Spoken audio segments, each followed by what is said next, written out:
حضرت ابراہیم علیہ السلام اللہ تعالیٰ کے مقرب ترین پیغمبروں میں سے ایک ہیں۔ آپ علیہ السلام کا مقام و مرتبہ اللہ تعالیٰ کے نزدیک بہت بڑا ہے۔ آپ علیہ السلام اپنی زندگی اللہ تعالیٰ کی خالص بندگی اور اس کی خالص اطاعت میں گزار دی اور ساری زندگی توحید خالص کی دعوت دیتے رہے اور لوگوں کو شرک اور اللہ تعالیٰ کی نافرمانی سے روکتے رہے۔ بے شک آپ علیہ السلام کی زندگی تمام مومنوں کے لیے اسوہ اور نمونہ ہے۔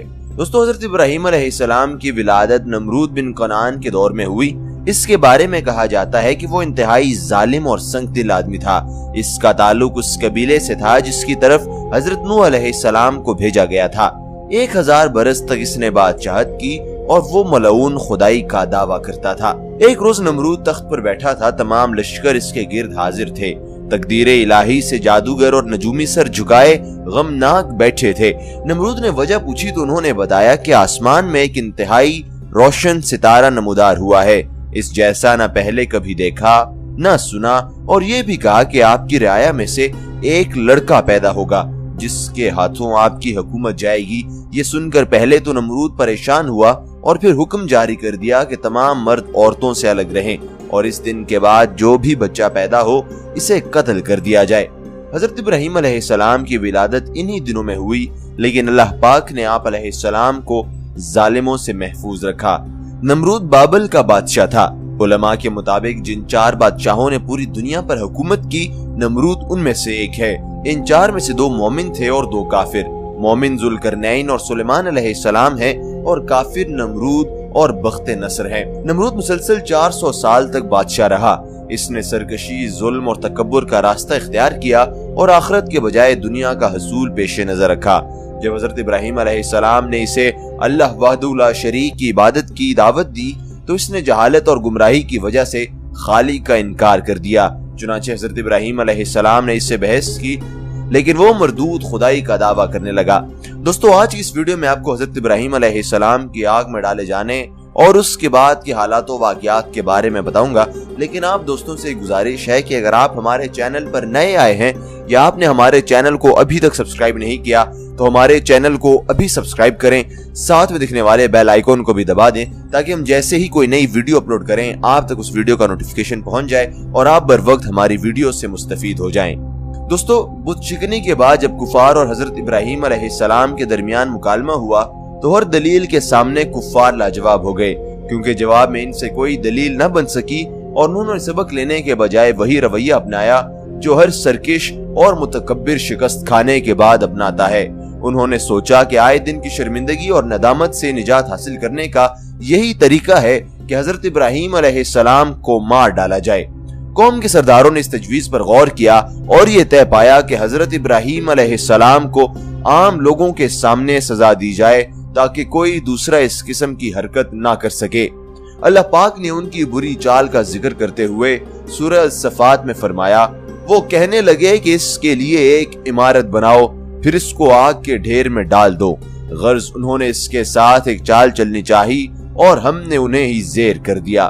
پھر یوں ہوا کہ پوری قوم کو کہا گیا کہ سب لکڑیاں اکٹھا کرنا اپنا فرض سمجھیں اور ایک میدان میں جمع کرتے جائیں، اور جب کافی تعداد میں لکڑیاں اکٹھی ہو جائیں تو ان میں آگ لگا کر حضرت ابراہیم علیہ السلام کو منجنیق کے ذریعے کسی اونچی جگہ سے اس میں پھینکا جائے تاکہ وہ نکل نہ سکیں اور لوگ عبرت حاصل کریں۔ اس پر سب متفق ہو گئے اور ہر ممکن جگہ سے ایندھن جمع کرنا شروع کر دیا اور بہت دن کرتے رہے۔ نوبت یہاں تک پہنچ گئی کہ اس زمانے کی جاہل عورتوں میں سے اگر کوئی بیمار ہوتی تو یہی نظر مانتی کہ اگر مجھے شفا مل گئی تو ابراہیم علیہ السلام کو نذر آتش کرنے کے لیے اتنا ایندھن دوں گی۔ پھر انہوں نے ایک وسیع جگہ میں وہ تمام ایندھن رکھ کر اس سے آگ لگا دی۔ آگ روشن ہوئی، بھڑکی اور اس کے شعلے بلند ہو گئے۔ اس سے بڑی چنگاریاں اڑنے لگیں جو اس سے پہلے کبھی کسی نے نہیں دیکھی تھی۔ شعلہ اس قدر اونچا ہوا کہ وہاں سے اگر 3 میل کے فاصلے پر بھی کوئی پرندہ اڑتا تو جل بھن کر خاک ہو جاتا۔ سب کافر سوچنے لگے کہ اب حضرت ابراہیم علیہ السلام کو اس آلاؤ میں کیسے ڈالا جائے۔ تب ہیزن نامی ایک شخص نے ایک آلہ تیار کیا جسے منجنیق کہتے ہیں۔ اس سے پہلے یہ آلہ کسی نے نہ بنایا تھا۔ لوگوں نے حضرت ابراہیم علیہ السلام کو پکڑ کر باندھ دیا اور مشقیں کس دیں۔ اس وقت آپ علیہ السلام یہ فرما رہے تھے کہ اے اللہ، تیرے سوا کوئی معبود برحق نہیں، تو پاک ہے، جہانوں کے مالک تیری ہی تعریف ہے، تیری ہی بادشاہی ہے اور تیرا کوئی شریک نہیں۔ حضرت ابراہیم علیہ السلام کو ہاتھ پاؤں باندھ کر منجنیق میں رکھا گیا اور آگ میں ڈالنے سے پہلے حضرت ابراہیم علیہ السلام کا پیرہن اتار کر انہیں دوسرا پیرہن پہنایا گیا، کیونکہ ان کو ڈر تھا کہ اگر حضرت ابراہیم علیہ السلام نہ جلے تو سب کہیں گے کہ اس پیرہن کی برکت سے وہ محفوظ رہے۔ بس بہت سے آدمیوں نے مل کر منجنیق کو کھینچا اور حضرت ابراہیم علیہ السلام کو آگ کے آلاؤں میں ڈال دیا۔ یہ عالم دیکھ کر آسمان پر فرشتے سجدہ ریز ہو گئے کہ اے مالک، تیرے خلیل کو دشمنوں نے آگ میں ڈال دیا۔ بعض علماء کا کہنا ہے کہ جب حضرت ابراہیم علیہ السلام ہوا میں تھے، حضرت جبرائیل علیہ السلام ظاہر ہوئے اور فرمایا، ابراہیم آپ کی کوئی حاجت؟ حضرت ابراہیم علیہ السلام نے کہا، آپ سے تو کوئی حاجت نہیں، لیکن سارے عالم کی طرح رب العالمین کا محتاج ہوں۔ بارش کا فرشتہ بھی کہنے لگا کہ مجھے کب حکم دیا جائے گا کہ میں بارش برسا دوں، لیکن اللہ پاک کا حکم اس سے بھی پہلے پورا ہو گیا اور ارشاد باری تعالیٰ ہے، ہم نے حکم دیا کہ اے آگ سرد ہو جا اور ابراہیم پر موجب سلامتی بن جا۔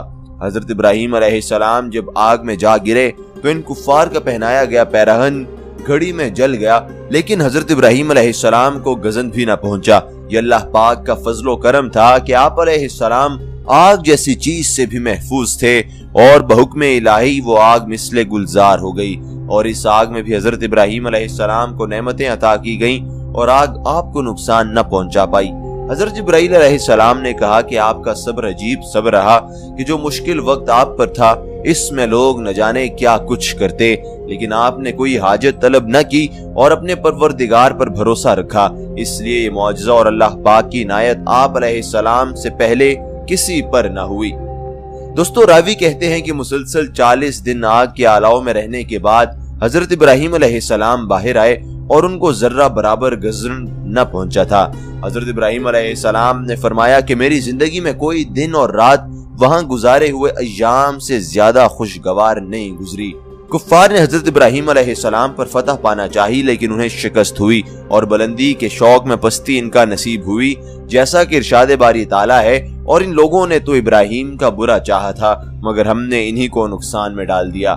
دنیا میں تو خسارہ اور پستی ان کا نصیب ہوئی اور آخرت میں بھی ان کو جہنم کی آگ ہی نصیب ہوگی، جس میں کوئی ٹھنڈک اور سلامتی نہیں، جیسا کہ اللہ پاک کا ارشاد ہے، اور دوزخ ٹھہرنے اور رہنے کی بہت بری جگہ ہے۔ دوستو، تاریخی کتب میں ہے کہ جب حضرت ابراہیم علیہ السلام آگ سے صحیح سلامت واپس آ گئے تو نمرود اور اس کے لوگ بڑے حیران بھی ہوئے اور پریشان بھی۔ اس موقع پہ نمرود نے حضرت ابراہیم علیہ السلام سے کہا، اے ابراہیم، کیا تم نے اپنے اس رب کو دیکھا بھی ہے کہ وہ کون ہے اور کہاں رہتا ہے؟ حضرت ابراہیم علیہ السلام نے کہا، میرا رب تو وہ ہے جو زندہ کرتا ہے اور مارتا ہے۔ نمرود بولا، یہ کیا مشکل ہے، یہ تو میں بھی کر سکتا ہوں۔ اس نے اپنے 2 غلاموں کو دربار میں بلایا، ان میں سے ایک کو قتل کیا اور دوسرے کو چھوڑ دیا، پھر بولا، دیکھو میں نے ایک کو مار دیا اور دوسرے کو زندگی دے دی۔ حضرت ابراہیم علیہ السلام نے اس کی بے وقوفی کی بات سن کر فرمایا، میرا اللہ تو سورج کو مشرق سے نکالتا ہے، تم اسے مغرب سے نکال کر دکھاؤ۔ حضرت ابراہیم علیہ السلام کے اس سوال کا نمرود کے پاس کوئی جواب نہ تھا، چنانچہ وہ حواس باختہ ہو کر دربار سے اٹھ کر باہر چلا گیا۔ آگ میں ڈالے جانے کے بعد حضرت ابراہیم علیہ السلام نے بابل سے ہجرت کا ارادہ فرمایا اور پھر ایک دن اپنے اہل خانہ کے ساتھ ایران نامی علاقے میں ہجرت کر گئے۔